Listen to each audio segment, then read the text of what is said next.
I was halfway down the basement stairs when my daughter-in-law's hand struck the middle of my back.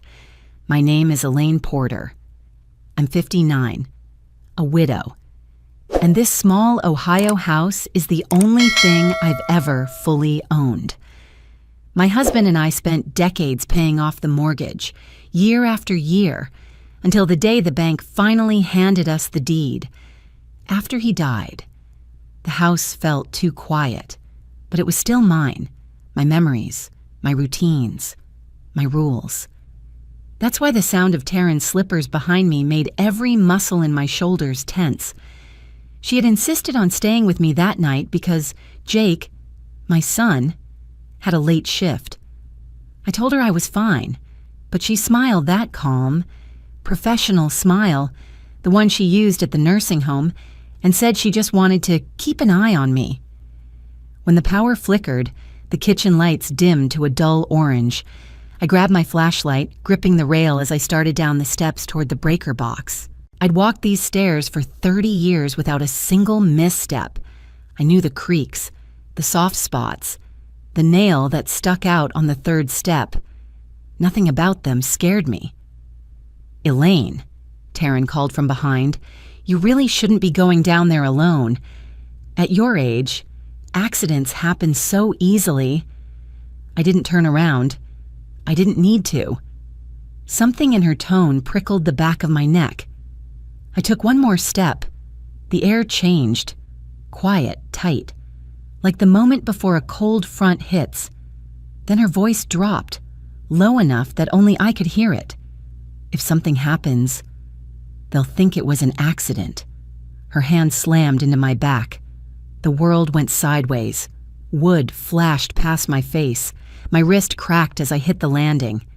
The breath ripped out of my lungs so hard I couldn't scream. As consciousness slipped, one thought cut through the ringing in my ears. How did I let her get this close? To my house, to my son, to the life I fought so hard to hold together? The darkness swallowed me before I could find the answer. The week after my husband's funeral felt like someone had turned the world's volume all the way down. The house was so quiet that I could hear every tick of the thermostat, every groan of the floorboards settling. I walked from room to room without purpose, opening drawers I'd already opened, folding blankets that were already folded, trying to make the empty space feel less empty. Grief makes you restless in strange ways. It makes you tidy things that don't need tidying and reach for conversations that aren't there anymore. On the 7th day, Jake called.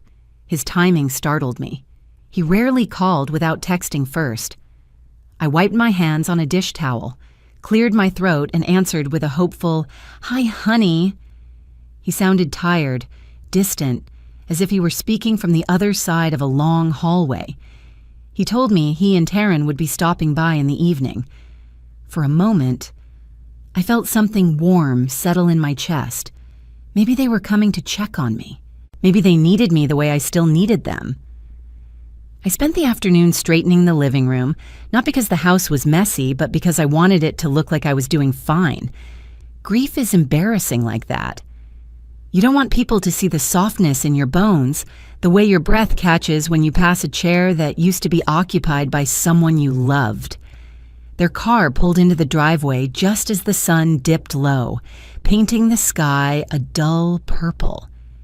I watched from the window as Jake got out first. He looked older than 34, heavy around the eyes, shoulders slumped, his jacket half-zipped, like he'd thrown it on in a rush. When he saw me standing by the door, he gave a small, tired smile that made him look 12 years old again. Taryn followed him out of the car. She walked with her usual, quick, purposeful steps, clutching a bag of takeout in one hand and her phone in the other. She didn't look up at me. She didn't smile. Her expression was the same one she wore at my husband's funeral, polite, controlled, and impossible to read, inside. I reached out to hug Jake, and he held me, but only for a brief moment, as if someone were timing him. Taryn set the bag of food on the counter without removing her coat. She scanned the living room the way a home inspector might, eyes drifting along the baseboards, the cluttered shelf of family photos, the rug slightly askew under the coffee table. "We brought dinner," she said, tone flat but pleasant. "Jake thought you might not want to cook." Jake nodded without meeting my eyes. "Yeah. Mom, we figured it would save you the trouble." I thanked them and began setting out plates. The takeout containers clattered onto the table one by one, letting out bursts of steam that smelled faintly of over-salted gravy. We sat down, and for a moment, it felt almost normal, not quite comfortable, but familiar enough that I tried to relax. Taryn was the first to break the silence. She placed her fork on the plate with a soft click and leaned forward slightly, folding her hands like she was about to deliver a piece of professional advice. "Elaine," she began, "after everything that's happened, Jake and I talked. We think it might be good for me to stay here with you for a while, just to make sure the house stays organized and safe. We don't want you overexerting yourself. Stairs can be dangerous, especially now." She said it gently, almost kindly, but something in my chest tightened. I set my fork down, feeling its weight far more than a utensil should hold. "I've taken care of this house for decades," I said. "I can manage." Taryn smiled in a way that didn't resemble warmth at all. "We're only thinking about your well-being. You shouldn't be alone right now." I waited for Jake to jump in, to reassure me, to say this wasn't what it sounded like. But he stayed quiet, pushing a piece of chicken around his plate. In that silence, something in me shifted. A small crack in the floor beneath my feet. It wasn't anger yet, just a whisper of unease. A tiny voice saying this conversation wasn't about concern, it was about control. And the person handing her the script was the man I had raised. The rest of dinner drifted by in fragments. Taryn asked questions that felt more like assessments, whether I'd been sleeping through the night, whether I'd felt lightheaded lately, whether I'd misplaced anything important.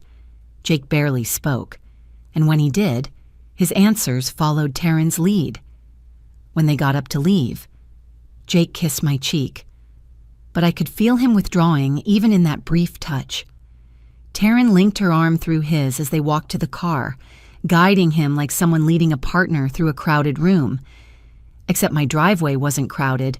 It was just the two of them and me standing behind the screen door, watching them disappear into the settling dark. The house felt colder when I closed the door.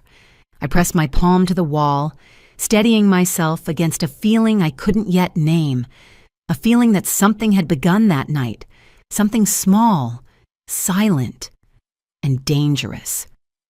And it was already spreading. Distance rarely arrives loud enough for you to notice. It slips in softly, the way fog moves across a field, quiet, gradual, and easy to mistake for something harmless.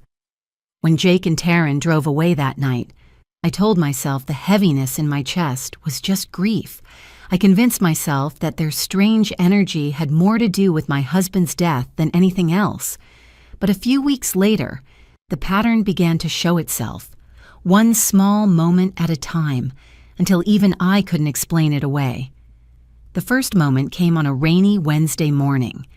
The kitchen sink had been dripping all night, the plink-plink echoing off the cabinets until it sounded like a ticking clock.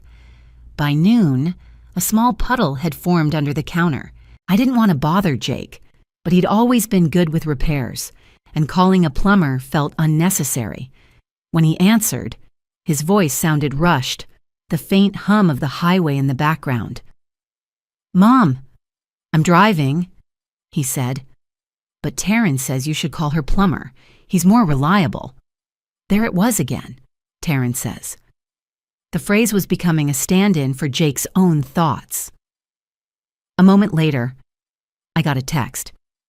It came from Jake's phone, but I knew instantly it wasn't Jake who typed it.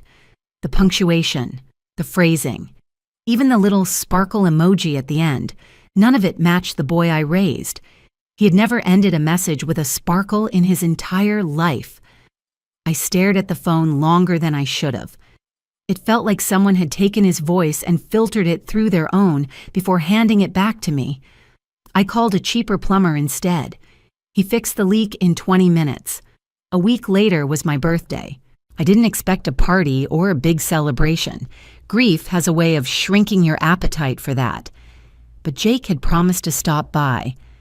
I baked a small cake, the same vanilla recipe my husband loved, and set out 3 plates. The house was quiet except for the hum of the oven and the soft whistle of the kettle. At 6:42 p.m., my phone chimed. Jake had texted again. "Mom, we're exhausted tonight. Rain check? Love you." No call, no knock at the door. Just a sudden cancellation typed in a tone that didn't belong to him. I sat down at the table anyway. I lit the candle on the cake, even though the act felt foolish. The flame flickered in the dim dining room, reflected in the empty chairs. I blew it out alone. The smoke curled upward, fragile and brief, and for the first time since my husband's funeral, I felt the weight of being truly by myself. That night, I dreamed of the last Christmas we spent with him.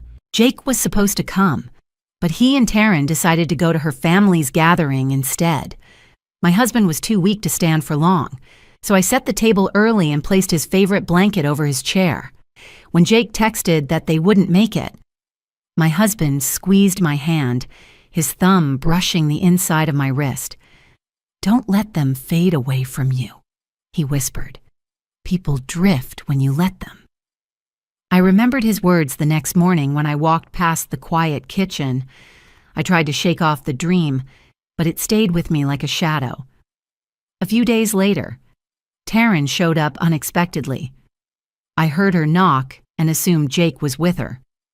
He wasn't. She stepped into the living room holding 2 canvas bins and a label maker. "I'm helping you get the house organized," she announced, dropping the bins on the floor. "Clutter isn't safe, and Jake worries you'll trip." Before I could respond, she began pulling items off shelves, old photo frames, my husband's baseball caps, a stack of recipe books I still used. She handled them like artifacts that belonged in someone else's home. When she lifted a framed picture of my husband in his uniform, she paused. "This can go in storage," she said. "No need to keep things that make you sad." I took the frame from her hands before she could place it in a bin. My voice came out softer than I intended. "Not everything that's old is dangerous." "Taryn." Something flickered across her face, too quick for me to decipher. She picked up the label maker again, printing tags for boxes I hadn't agreed to fill. She stayed for less than an hour, but by the time she left, the living room felt rearranged in more ways than one. She had moved only a few objects, yet the room looked altered, like she had brushed her presence across every surface. That evening, while putting the photo frame back in its place, a chill passed through me, sharp and sudden. It wasn't fear. Not yet. It was the dawning realization that something subtle but deliberate was happening around me, something that had nothing to do with grief. And although I didn't have proof, I felt deep in the hollows of my ribs that whatever Taryn wanted from me had already begun tightening its grip. The night everything turned began with thunder, rolling low over the neighborhood, the kind that shakes the window panes just enough to remind you how small your house really is. I had spent most of the afternoon sorting through a box of my husband's old tools, trying to decide what to keep and what to store. My wrist still ached whenever the weather dipped, but I ignored the stiffness. The house felt heavy, and keeping busy was the only way I knew to keep my mind from drifting toward darker places. Just before sunset, Jake called to say he wouldn't make it home. He was picking up an extra shift. His voice carried the same distance it had in recent weeks, polite but far away, as if he were speaking through a tunnel. When he hung up, the silence left behind felt sharper than usual. 20 minutes later, Taryn called. Her tone was sweet, almost too sweet, like she'd practiced each word before dialing. "I don't like the idea of you being alone during a storm," she said. "Jake told me the power's been flickering. I'm coming over." I told her it wasn't necessary. She came anyway. She arrived with her hair pulled into a neat ponytail, her scrubs still on, smelling faintly of antiseptic and floral perfume. She walked inside with the confidence of someone stepping into a place that belonged to them. The storm had grown louder, drumming on the roof, lighting up the living room in flashes of white. "Have you eaten?" she asked, already opening cabinets, opening drawers, helping herself to my kitchen as if she'd lived there for years. "I'm fine," I said. "Just tired." She poured tea for herself, but didn't offer me any. She sat on the couch and crossed her legs, her eyes traveling around the room as if she were mentally cataloging everything in it. Every photo, every shelf, every detail she might need later. The lights flickered again, once, twice, then steadied. I moved toward the hallway closet where I kept the flashlight, but Taryn beat me to it, plucking it off the shelf and handing it to me with a look that didn't match the gesture. "You should be careful," she said softly. "This house isn't built for someone your age living alone." The comment grazed my nerves, but I swallowed the irritation. "The breaker box is downstairs. I'll check it." She followed me to the kitchen doorway that overlooked the basement stairs. Lightning cracked outside, illuminating the narrow staircase in a ghostly flash. I'd walked those steps thousands of times, carrying laundry baskets, Christmas decorations, old suitcases. They'd never frightened me before. "Let me do it," Taryn offered. Her voice floated behind me like a suggestion made of silk. "You don't want to fall." I didn't answer. Something in me rebelled at the idea of letting her take over even the smallest part of my home. I stepped onto the top stair, gripping the railing more out of habit than fear. The air smelled like rain-soaked leaves and the faint lemon cleaner I'd used earlier. Taryn's slippers padded closer. I felt her presence at my back before she spoke again. "Accidents happen so easily," she murmured, "and people won't question it if the story makes sense."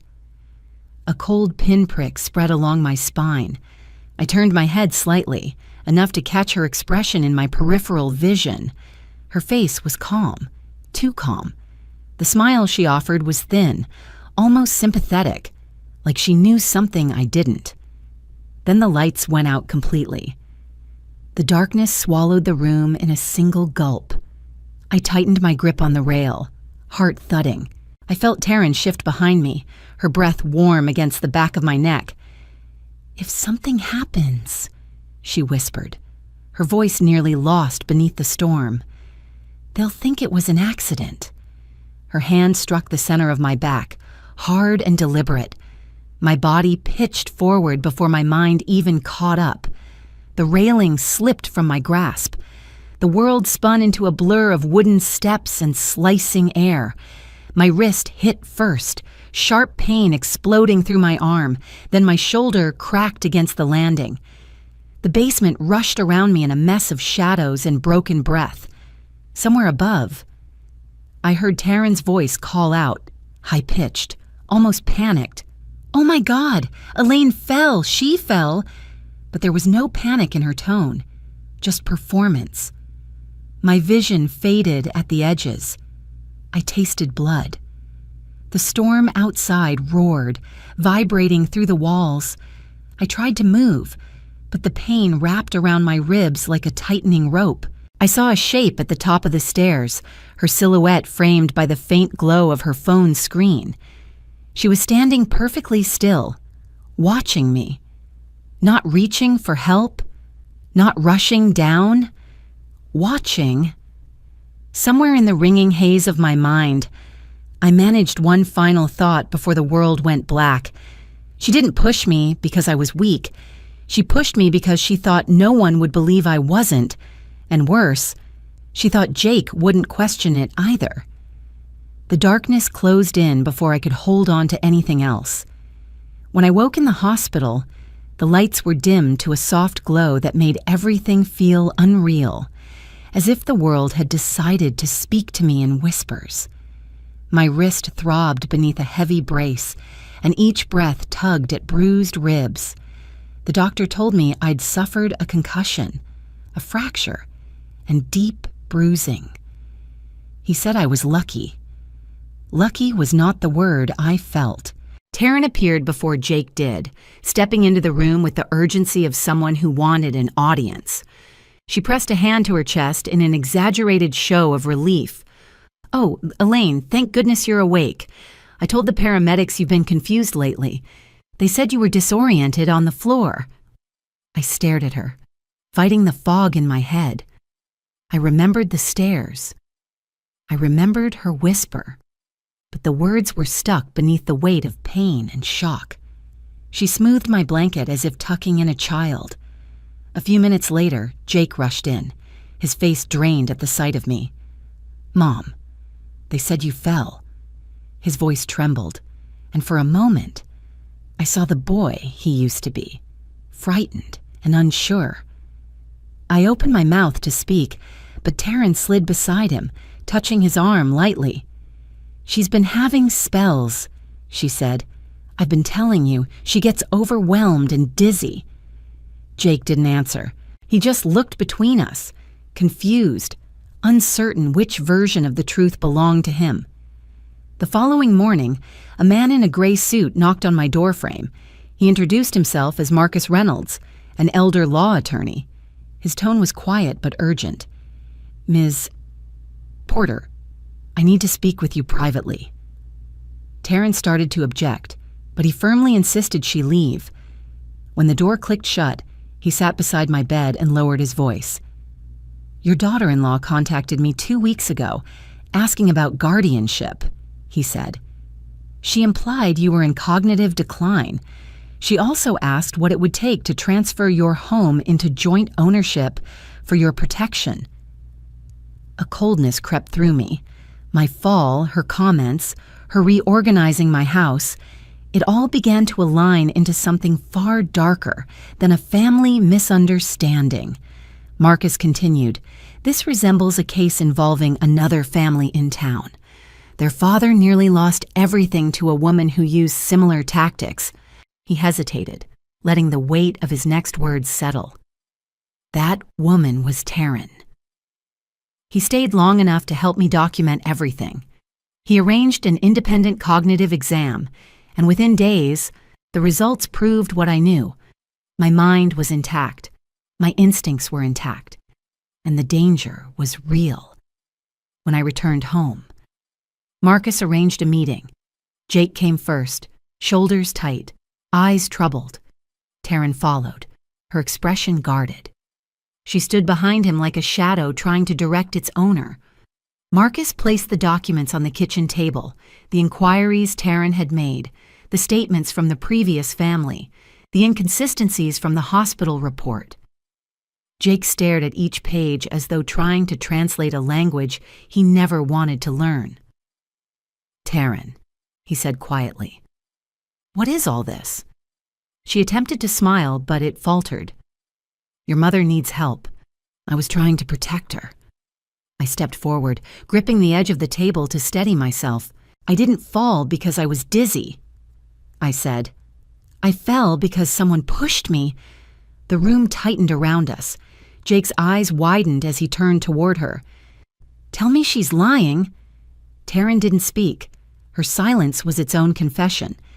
Jake backed away from her, his breathing uneven. For once, he looked at me without Taryn's voice shaping his thoughts. "Mom, I'm so sorry." Taryn grabbed her purse and stormed out, slamming the door so hard the teacups rattled in the cabinet. Jake stayed. He sat beside me at the same table where I'd spent so many silent evenings after my husband died. His hand found mine, trembling but present. "I'm here now," he whispered. And for the first time in a long while, I believed him.